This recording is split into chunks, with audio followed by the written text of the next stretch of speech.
Every single time you flip a light switch, you're using technology that was made practical by a black man whose name you've probably never heard. And that's not an accident. Lewis Howard Latimer didn't invent the light bulb. Thomas Edison gets that credit in every textbook, every history class, and basically every conversation about electricity. But here's the thing nobody tells you. Edison's light bulb was garbage. It lasted a couple of days at best before the filament inside burned out and the whole thing became useless. You couldn't mass produce it. You couldn't sell it to regular people. You couldn't light up a city with it. It was a laboratory curiosity, not a product that changed the world. What made electric light actually work, what turned it from an expensive experiment into something that could light up your home and your street, was a method invented by Lewis Latimer, a black man born to parents who had escaped slavery. And if you went through the entire American education system and never heard his name once, you should be asking yourself why. Let's start with who Lewis Latimer actually was, because his story is the kind of thing that should be taught in every history class but almost never is.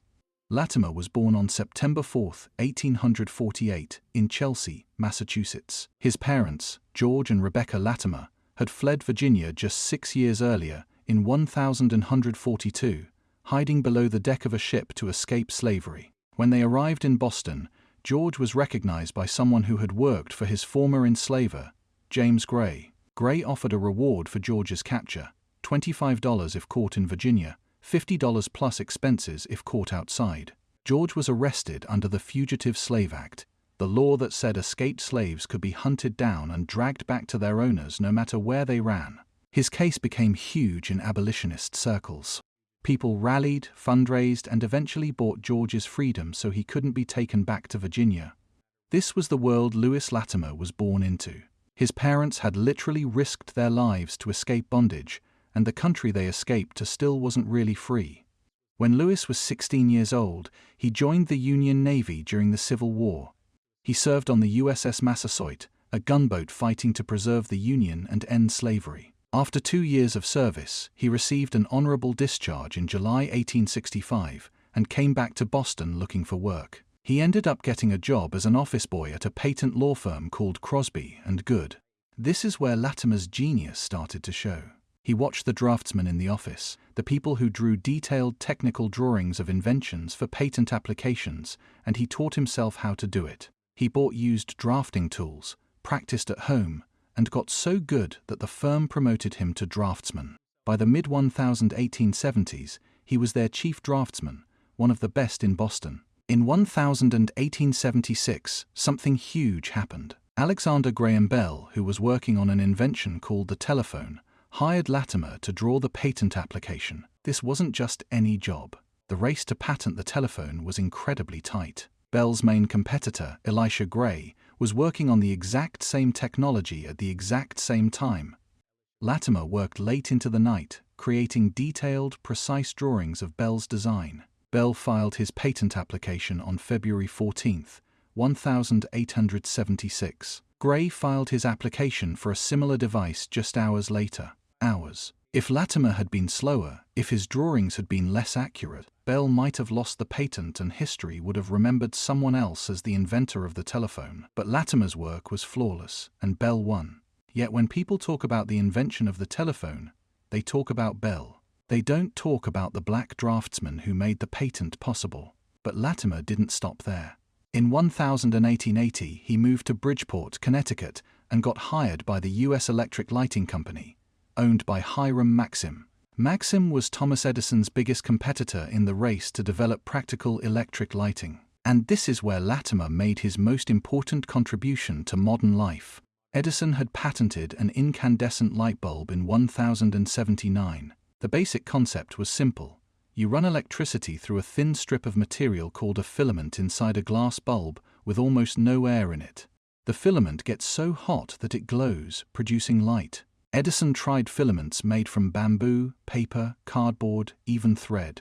The problem was they all burned out incredibly fast. A few hours, maybe a couple of days if you were lucky. And the process of making these filaments was slow, expensive, and unreliable. If the carbon filament broke during production, which happened all the time, you had to throw it away and start over. Latimer solved this problem. On January 17, 1882, he received a patent for a process of manufacturing carbon filaments that changed everything. His method involved placing the filament blanks inside a cardboard envelope during the carbonization process, which is the heating process that turns organic material into carbon. This simple innovation meant the filaments didn't break nearly as often during production. They lasted longer, they were stronger, and most importantly, they could be mass-produced.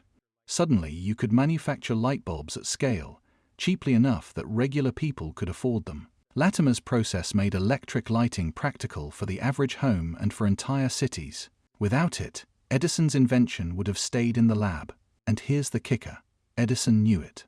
In 1884, the Edison Electric Light Company hired Latimer to work for them. They brought him in as a draftsman and an expert witness in patent litigation, meaning when other companies tried to challenge Edison's patents, Latimer was the guy who went to court and explained the technical details to judges and juries. Edison didn't hire people he didn't respect, and he clearly respected Latimer's expertise.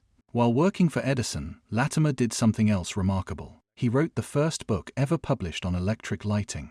It was called Incandescent Electric Lighting, published in 1890. He also supervised the installation of public electric lights in New York, Philadelphia, Montreal, and London. When cities wanted to light their streets with this new technology, they sent Lewis Latimer to figure out how to do it. He wasn't just an inventor. He was the guy who made it all work in the real world. But when Edison's company merged with the Thomson-Houston Electric Company in 1892 to form General Electric, one of the most powerful corporations in American history, Latimer stayed on in the legal department. He spent years defending the patents that made electric lighting possible. And when Edison formed a group in 1918 called the Edison Pioneers, a club for people who had worked closely with him on electric lighting, Latimer was one of the founding members. He was there. He was part of the inner circle. He was recognized by his peers as essential to the entire project. But somehow, in the decades that followed, his name got erased from the story. So why does Thomas Edison get all the credit? Part of it is that Edison was a genius at self-promotion. He knew how to work the press, how to stage dramatic demonstrations, how to make himself the face of every invention that came out of his lab even when other people did most of the actual work. Edison had a team of engineers, machinists, and scientists working for him at Menlo Park, New Jersey, people like Francis Robbins Upton and John O.T., who made huge contributions to the development of electric lighting. But Edison made sure his name went on the patents, and when history books got written, his name was the one people remembered. That's not unusual. Lots of inventors throughout history have taken credit for work done by teams. But there's another reason Latimer's name disappeared, and it's one we need to talk about honestly. He was black, and American history has a long, ugly tradition of erasing black contributions to science, technology, and progress. In the 1920s, white segregationists in the South started a campaign to control what got taught in schools. A woman named Mildred Lewis Rutherford, a former president of the United Daughters of the Confederacy, published something called a measuring rod to test textbooks. It was literally a checklist that school boards and textbook publishers were supposed to use to make sure textbooks promoted white supremacy and downplayed black achievement. One of the rules was that textbooks should emphasize great white inventors and ignore or minimize black contributions. This wasn't subtle. This was an organized effort to make sure that when kids learned American history, they learned a version where white people did everything important and black people were either invisible or inferior. And it worked. For decades, textbooks across the country barely mentioned black scientists, inventors, artists, or leaders. In 1938, the Mississippi Educational Association did a survey and found that if a student read every single textbook from first grade through 12th grade in Mississippi, they would never encounter a single African American person by name, not one, in a state where a huge percentage of the population was black. This erasure wasn't limited to the South. It happened everywhere. Harriet Tubman disappeared from many textbooks. Frederick Douglass got reduced to a footnote if he was mentioned at all. And inventors like Lewis Latimer, Granville Woods, who invented railway safety systems, and Elijah McCoy, whose lubrication devices for steam engines were so good that people started using the phrase, "the real McCoy," to mean something authentic, all got written out of the story. The narrative that got taught in schools was that America's technological progress was entirely the work of white men. Black people, if they appeared at all, were presented as laborers, as problems to be solved, or as recipients of white generosity, never as innovators, scientists, or builders of the modern world. This wasn't an accident, this was policy. Textbook companies wanted to sell books in the South, where segregationist school boards had enormous buying power. So they either ignored black achievement entirely or they included language that undermined it. For example, some textbooks in the 1920s and 30s that did mention the Harlem Renaissance, a period of incredible black artistic and intellectual achievement, added disclaimers saying that some critics questioned the quality of the work. Why would you do that unless your goal was to make sure white students didn't come away thinking black people were capable of greatness? Fast forward to today, and things have improved, but not nearly as much as people think. A 2015 study by the National Museum of African American History and Culture found that despite teachers saying they cared about black history, the average U.S. history class devoted only 1 to 2 lessons to the entire subject. 1 to 2 lessons for 400 years of history. That same year, a McGraw-Hill textbook used in Texas referred to enslaved Africans brought to America as workers and described the transatlantic slave trade as immigration. When a mother complained, the company apologized and said it was a mistake. But how does something like that even make it to print unless the people writing and editing these books have internalized a narrative that minimizes the violence and horror of slavery? And it's not just textbooks, it's the entire culture. When people think about great inventors, they think of Edison, Tesla, the Wright brothers, Henry Ford, Steve Jobs. They don't think of Lewis Latimer, Garrett Morgan, who invented the traffic signal and an early gas mask, or Patricia Barth, who invented a laser device for cataract surgery. Part of this is because these inventors didn't get the same publicity during their lifetimes. Part of it is because history books didn't include them. And part of it is because there's still a lingering, deeply ingrained belief in American culture that genius and innovation are things that come from white people and everyone else is just along for the ride. This matters more than you might think. When kids go through school and never see themselves represented in the stories of who built the modern world, it sends a message. It tells black kids that people who look like them aren't inventors, aren't scientists, aren't the ones who change history. And it tells white kids that all the important work was done by people who look like them, which breeds arrogance and blindness to the contributions of others. This is how you end up with a country where a huge percentage of people genuinely believe that Western civilization is responsible for basically all human progress and that everyone else was just sitting around waiting to be enlightened. It's not true, it's never been true, but it's what gets taught, implicitly and explicitly, in schools across America. Lewis Latimer didn't just improve the light bulb, he invented the process that made mass production possible. He wrote the first book on electric lighting.